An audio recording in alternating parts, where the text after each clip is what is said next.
The four Dravidian languages, as we have already studied in a chapter number 1, that is Tamil, Telugu, Kannada, and the Malayalam, develop their own script. Tamil is the oldest language, and Tamil has a oldest literature. So here you can say Tamil is the oldest language. According to tradition, three literary gatherings and the sangams held were held at which many sages and poets recited their composition. तीन books जो है south Indian languages में तीन books बनी है, उसमें हम देख लेते हैं वन बाय वन कौन सी तीन बुक है. Number one, the famous three famous work, that is इथुकोई. इथुकोई, it's a composition of 8 poems. Then Tokpiyam. Tokpiyam is a grammar book, and Pathu Pathu, it's a 10 songs. It's a Tamil literature. Thiruvallur wrote the famous Kurai, which in was deal with the many aspects of the life and the religion. And number next, that is the Shilpadikaram and Mani Mekhlai are the most famous work in the early Tamil literature. So Tamil literature में तीन books, a composition, a mixture of the different things. That is number one, as I have told you, the Ithukoi. Number two, that is the Tokpiyam, and number three, that is Pathu Pathu, and another work that is Shilpadikram and Mani Mekhlai. These are the Tamil literature. Now let's we see the medieval literature, which is one of the most important part of the country. Why? Because during the medieval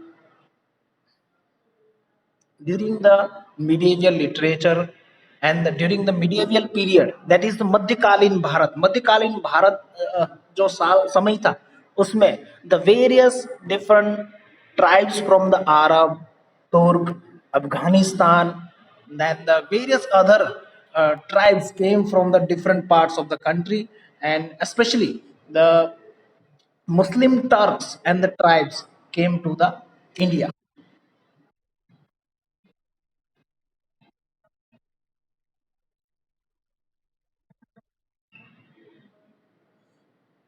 Let's see about that medieval literature. In the beginning of the medieval literature, the Sanskrit language was prevailing into the country. Sanskrit का तब भी महत्व था जब medieval period start हुआ, मध्यकालीन भारत का समय start हुआ, तब संस्कृत लैंग्वेज इम्पोर्टेंट थी. और उन दिनों में, उन समय में कुछ वर्क हुए, हम देखते हैं कौन से काम हुए. The first was the Somadeva Kathasaritsagara, and second was Kalhana's Rajatarangini. These there are first historical books of the India. So during that time, in the medieval literature, you can say during the medieval period, the two books which were telling us about the history, the historical work, and which were there, Somdev's Kathasarit Sagar, and number two, that is the Kalhana's Raj Tarangini. These were the two books written in a Sanskrit language. They were the historical books of the country. Then Jaidev has written the Geet Govind, and that was one of the finest poem in the Sanskrit literature. Geet Govind, written by the Jaidev. Then later on, the after this period, the transaction period, Upbranch languages has developed. Upbranch languages, that is called as a not complete Sanskrit, not complete any other language.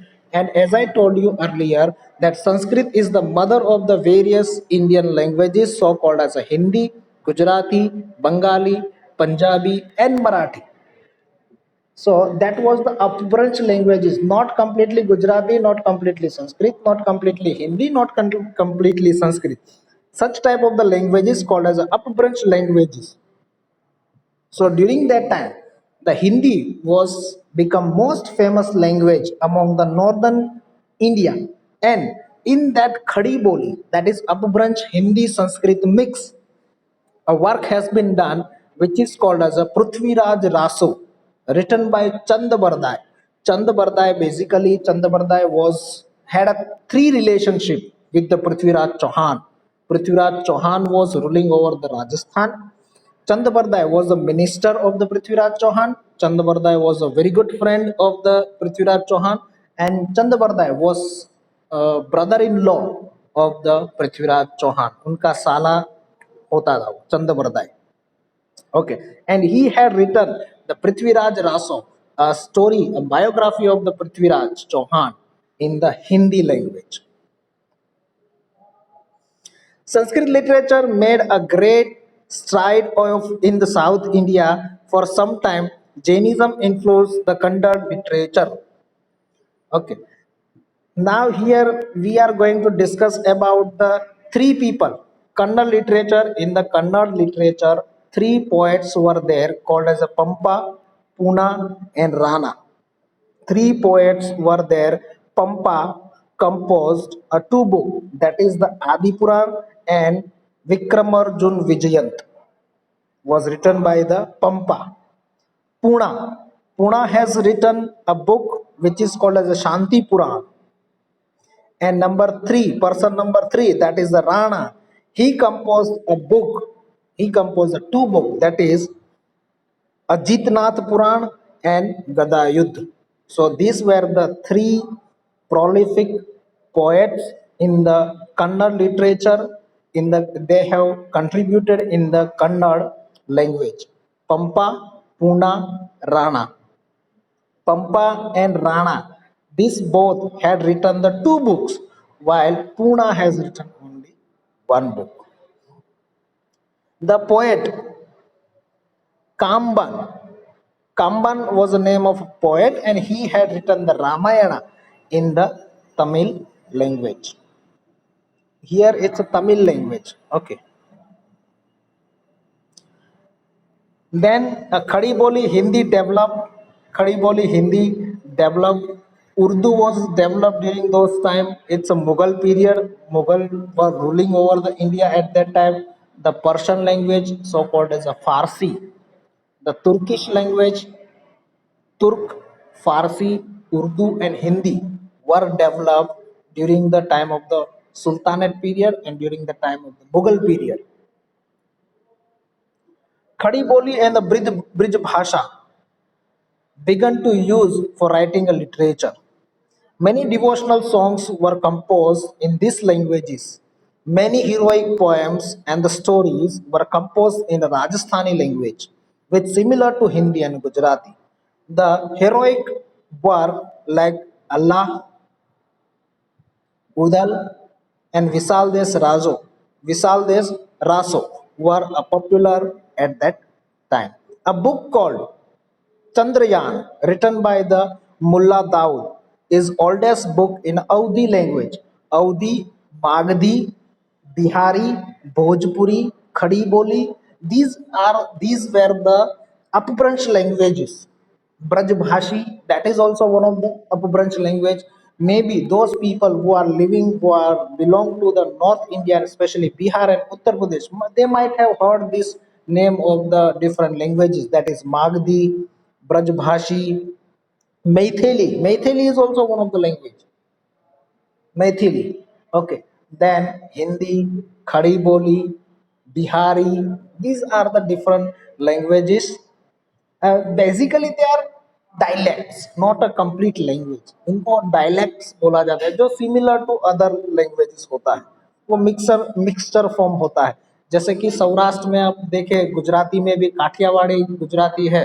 अगर आप काठियावाड़ में देखते तो हम गुजराती में बोलते हैं कि क्या जऊ है. That is a one dialect. क्या जऊ है, that is called as a boli, dialect, boli. Okay. If you come to the Mehsana, तो क्या जऊ है उसका हो जाएगा चो जऊ हो, चो जऊ हो. Okay, so that is the dialects. So here you can see the differences of the dialects. Even in Gujarati, there is a very beautiful sentence. Bar gawe boli badle. Boli, that is a dialect. If you travel 12 villages or 12 gaon, that is the 1 gaon is equal to 3.5 kilometer. Okay, so if you travel a 12 gaon, then a boli, the dialect will get changed. And you might have felt also, आपने भी कभी ये देखा होगा, सुना भी होगा लोगों से। मैंने अभी एक एग्जांपल भी आपको दे दिया है। Okay, the Persian was the language of the court of the Delhi Sultanate. Now it's a Sultanate period, and consequently, many Persian words are seen in the Indian languages. Many historians emerge out during this period. We get the proper descriptions of the Indian history through the Turkish written in a Persian language. Ziauddin Barani wrote a Tarikh-e-Firoz Shahi, which was a detailed account of the region of Khilji and Tughlaq. Please remember this, my dear Ziauddin Barani. He wrote a book that is the Tarikh-e-Firoz Shahi, and in his book he had mentioned the detailed account of dynasty. These were the two dynasties, Khilji dynasty and Tughlaq dynasty. You might have heard about the Alauddin Khilji, you might have seen the movie Padmavat. So in that, Alauddin Khilji has mentioned, and after the Alauddin Khilji there were so many different dynasties. Okay, and among them dynasties, Tughlaq was one of them. Tughlaq, you might have heard the name of the Muhammad bin Tughlaq. Okay. He also wrote a book on a political theory called the Fatwa-e-Jahangiri. So Fatwa-e-Jahangiri is a political book written by the Barani. The most outstanding literary figure of this period, Amir Khusro. Amir Khusro, I think, no, we have not studied about Amir Khusro. Yes, we have studied in a chapter number two. Sorry, chapter number two or three, I think. Amir Khusro. Amir Khusro had written very beautiful couplets, quatrains, poem, and the proses. He was chapter 2. Yes. Okay. Usman Shetwala chapter 2. We have studied about the Amir Khusro. He was a poet, historian, mystic saint. Mystic saint means the person who think and talk and preach about the spiritual knowledge. That is called as a mystic. And the composer of the music. He was also the disciple of Nizamuddin Aulia, and he written some books, and he had written some work. It is mentioned over here. Number one, that is the Ashika Na Sipihar and the Kiratul Sadayan, the Kazain ul Futuh. These were the work of the Amir Khusro. When Amir Khusro visited, when Amir Khusro visited Kashmir, he himself called that he is the Hindi. He himself called he is the Hindi. Basically, he was using the Persian language. He has written the Farsi language. Okay. So in his book, when he visited the Kashmir at that time, he told that Firdosh Zami Baruast, Amiyast, Amiyast, Amiyast. What does it mean? अगर धरती पे कहीं पे स्वर्ग है, कश्मीर को देख के बोला, अगर धरती पे कहीं पे स्वर्ग है तो इट इज दिस, अमियस्त, अमियस्त, अमियस्त, it is this, it is this, it is this, यानी ही recognized heaven to the Kashmir. He was so impressed by the beauty of the Kashmir valley. He praised the India's flora, fauna, the beauty, its building, the knowledge, learning. He strongly believed that in many respects the essence of the Hinduism resembled Islam. He considered Hindi Wali, the Hindi spoken around the region of the Delhi, his mother tongue, and composed the many verses in it. So he himself, as I told you below, believed that he was himself telling that my mother tongue is Hindi, and he had written so many works even in the Hindi also. The shairis he had written. Okay.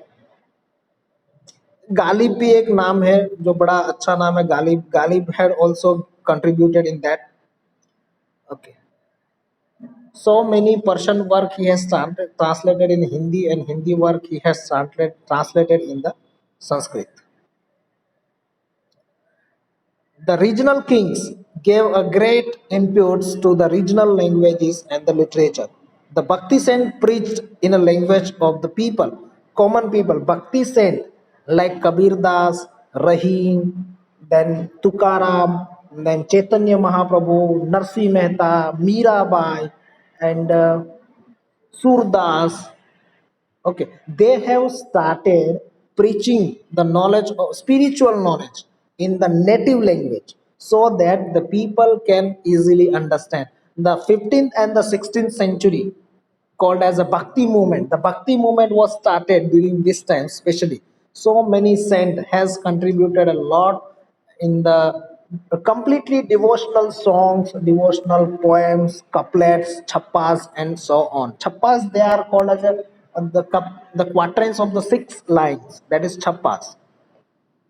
Okay. So Kabir was a great poet, and he had written in the Bhojpuri and Awadhi were the major dialects during those days. The work of Kabir are chiefly composed in the Sadhu Kadi. Sadhu Kadi, that is the Khadi Boli Hindi. खड़ी बोली Hindi. Okay. एक ये दोहा भी है कबीर का, अगर आपने सुना हो तो, जैसी करनी जैसी करनी वैसी भरनी. Hold on, sorry.